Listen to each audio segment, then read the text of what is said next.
इसलिए है क्योंकि डिमांड सप्लाई के नियम में उसकी डिमांड कम सप्लाई ज्यादा है, और बौद्धिक श्रम की सप्लाई कम डिमांड ज्यादा है, इसलिए महंगा है। आप एक काम करो ना, मेडिकल साइंस पढ़ने के लिए लाखों की संख्या में कॉलेज बनवा दो, मतलब वैकेंसीज बनवा दो। भारत के हर बच्चे को पढ़ाई में हल्का साधारण भी अगर वो है, उसे डॉक्टर बनने की छूट मिल जाए, पढ़ने की कम से कम, थोक के भाव डॉक्टर्स हो जाए। जैसे आजकल जो हाल इंजीनियर्स का है वैसा हाल हो जाए। आज से 25 साल पहले इंजीनियर होने का मतलब होता था कि मतलब सबसे योग्य दूल्हा, सबसे योग्य दुल्हन यही है।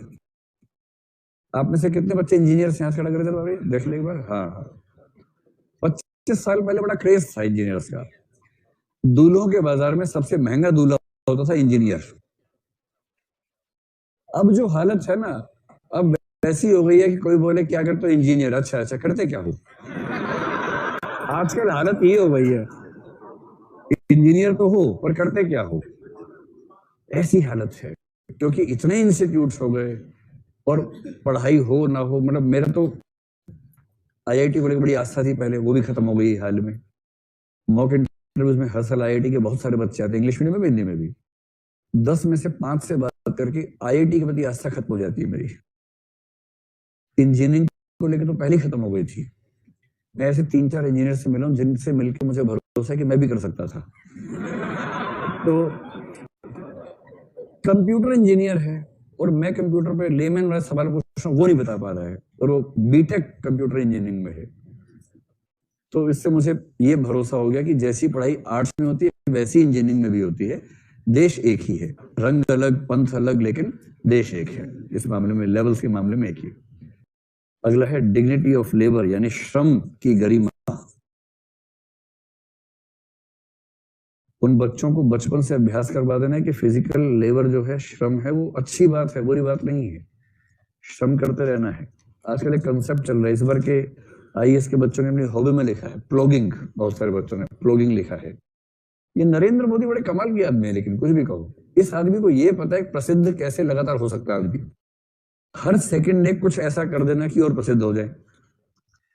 तो उड़ीसा के तट पर मॉर्निंग वॉक कर रहे थे, रास्ते में पॉलिथिन आया, उसको उठा दिया, वीडियो बनवा लिया उठाते हुए, उसको फेंक दिया या जेब में रख लिया होगा, पता नहीं। उसके बाद लोगों ने कहा, साथ में एक ट्वीट कर दिया कि सुबह सुबह सैर करते हुए थोड़ी सफाई भी हो जाए तो क्या बुरी बात है। प्लॉगिंग, साथ में वो क्या बोलते हैं उसको, ऐसे हैशटैग करके प्लॉगिंग कर दिया। पूरा भारत व्यग्र हो गया, प्लॉगिंग क्या होता है, प्लॉगिंग क्या होता है। कुछ नहीं होता, जॉगिंग करते हुए सफाई करते चलना, उसको प्लॉगिंग कहते हैं। सुबह जॉगिंग पे निकले, रास्ते में कूड़ा देखा, उठा के फेंकते गए, प्लॉगिंग हो गई, स्वच्छ भारत अभियान।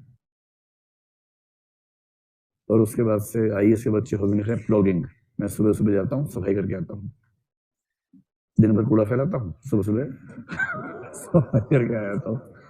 तो ठीक है, श्रम की गरिमा कितनी अच्छी बात है। नरेंद्र मोदी ने, भाई प्रधानमंत्री कूड़ा उठा के फेंकता हुआ दिखे, इससे प्रेरणा मिलती है हर व्यक्ति को कि कूड़ा दिख रहा है तो हटा दो। उसके लिए ये क्या जरूरत है कि किसी की वेट करनी है कि वो आके ठीक करेगा, खुद ही कर दो उसको। कितनी शानदार बात है।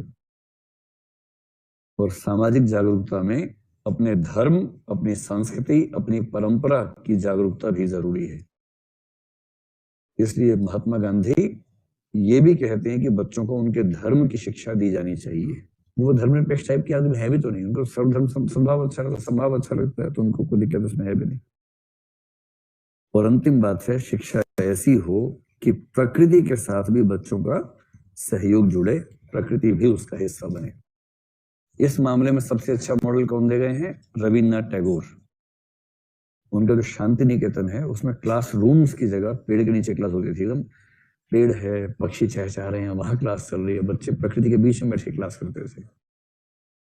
तो प्रकृति के साहचर्य में शिक्षा, यानी प्रकृति के साथ गहरा जुड़ाव बच्चे का बने। अभी हालत है कि दिल्ली का बच्चा ऑल इंडिया टॉपर है, वाह वाह वाह, फर्स्ट रैंक, फिजिक्स में 100, केमिस्ट्री 100, बायो 100, गणित 100, अंग्रेजी 100, और उससे सिर्फ इतना पूछ लो, बेटा ये पेड़ किस चीज का है? That I don't know. How can I say? कौन सा पेड़ है? अरे बबूल है कि पीपल है, कुछ तो बताओ। I don't know. That is not a part of my syllabus. तो ऐसे कद्दू टाइप के बच्चे किस काम आएंगे? फिजिक्स पूरी आती है, केमिस्ट्री पूरी आती है, सामने पेड़ दिख रहा है, ऊपर बैठे पक्षी कौन सा पक्षी है, शुड बी क्रो, सारे कौवे दिखते हैं, तो ऐसे कैसे काम चलेगा। नंबर 7 में है सिद्धांतों से ज्यादा या सिद्धांतों के स्थान पर अभ्यास की केंद्रीयता।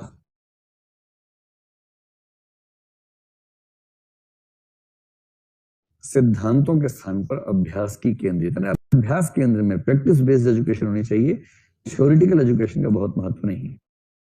अगला है हर व्यक्ति के पास, हर बच्चे के पास सामाजिक जागरूकता और जानकारी,